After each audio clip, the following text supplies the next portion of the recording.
그러니까 상속이 개시될 시점에서 살아있는 사람만 상속인이 될 수 있는 거는 상식이죠.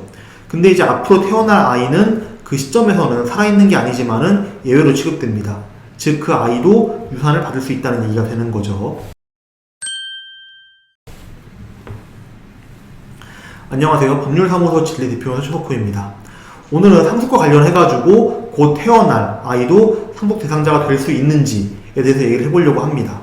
그러니까 일반적으로 상속 대상자가 될 수 있는 조건 중 하나는 상속이 개시된 시점, 즉 재산을 물려주는 분이 죽은 시점에서 살아있어야 한다라는 점은 다들 아실 겁니다. 그렇다면은 곧 태어날 아이가 있다라고 하면은 그 아이는 상속을 받을 수가 있는 대상이 될까요?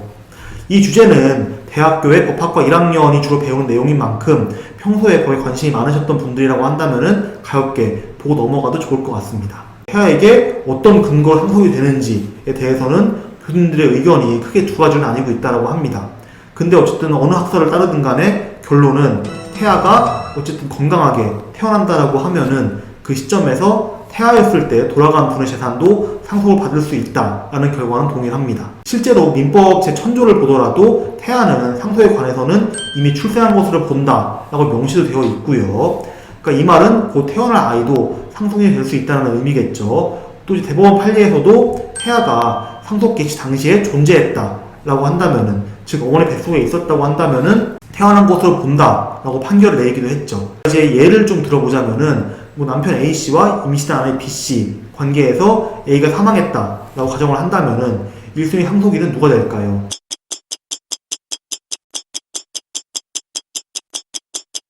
당연히 직계비속인 아내 B랑 그다음에 태어날 아이가 공동 상속인이 되겠죠. 가끔 이제 할아버지 할머니께서 아직 손주가 태어나지 않았기 때문에 사위나 아들이 사망한 경우에 상속권은 이제 본인에게도 있다라고 주장을 하면서 상속 분쟁을 해결하려고 하는 경우를 좀 논의를 많이 하시는데, 법률적으로는 아직 상속권은 없는 상태이기 때문에 이제 할아버지 할머니는 만약에 그 태아인 손주가 무사히 태어난다라고 하면은 유주분 반환 청구 소송조차 제기할 수 없는 상황이라고 말씀을 드리곤 합니다. 그렇다면은 사실혼 관계에서 곧 태어날 아이는 어떨까요?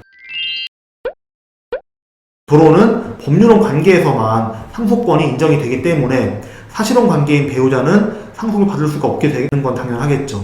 하지만은 아이는 사실혼 관계에서 태어난 가족관계 여부에 따라서 아버지로 이제 가족관계 기록부에 등록이 되어 있었다라고 한다면은 단독 상속인이 될 수도 있겠죠. 근데 한편 태어날 아이의 부모님, 즉 조부모가 사망한 경우, 조부모 사망 이전에 이미 상속자인 아버지가 죽었다라고 한다면은 그 태아는 이제 죽은 아버지를 대신해가지고 상속을 받을 수도 있을 겁니다. 그러니까 한마디로 태아는 이제 일반 상속도 받을 수 있고 대습 상속도 받을 수 있게 되겠죠. 물론 요즘은 좀 그런 일이 잘 없긴 하지만은 출생 중에 태아가 사망하는 경우도 있기 때문에 보통은 이제 태아가 관련된 상속 문제가 발생했다라고 하면은 이제 아이가 태어날 때까지 상속 절차를 일단 임시로 길어봐야 10개월일 테니까요. 이제 우선 보류를 한다거나 그러한 경우도 많긴 합니다. 그렇기 때문에 이런 일이 벌어질 경우 끝까지 상황을 좀 잘 파악해보고 준비해야 하는 과정이 필요할 걸로 보입니다. 또 하나 이제 좀 옛날 얘기긴 합니다. 남편이 죽었는데 아내가 이제 혼자서 아이를 키우기는 힘들겠다 싶었고, 또 아이도 아버지 없는 아이로 크는 거를 걱정해가지고 아이를 낙태시킨 사건이 있었습니다. 아이가 태어났다라고 한다면은 아이랑 공동으로, 아이가 죽었다고 한다면은 아이랑 남편의 부모랑 공동을 상속받을 수 있는 사건이었기 때문이죠. 이 사건에 관해서는 그 아내가 공동 상속인을 살해한 거기 때문에 상속을 받을 수가 있느냐 없느냐 이슈가 되었었는데, 결국 이 사건에서 대법원은 그 어머니의 의도에 관계없이 공동 상속인을 상해하거나 살해한 걸로 판단을 해가지고 그 배우자의 상속권을 부정한 사건이 있었습니다. 이 사건을 보더라도 태아는 상속인 중에 한 명으로 대우를 받고 있다는 것을 확인할 수가 있겠죠. 그래서 오늘은 태어날 아이가 상속인이 될 수 있는지에 대해 설명을 드려봤는데 도움이 되었을지 모르겠네요.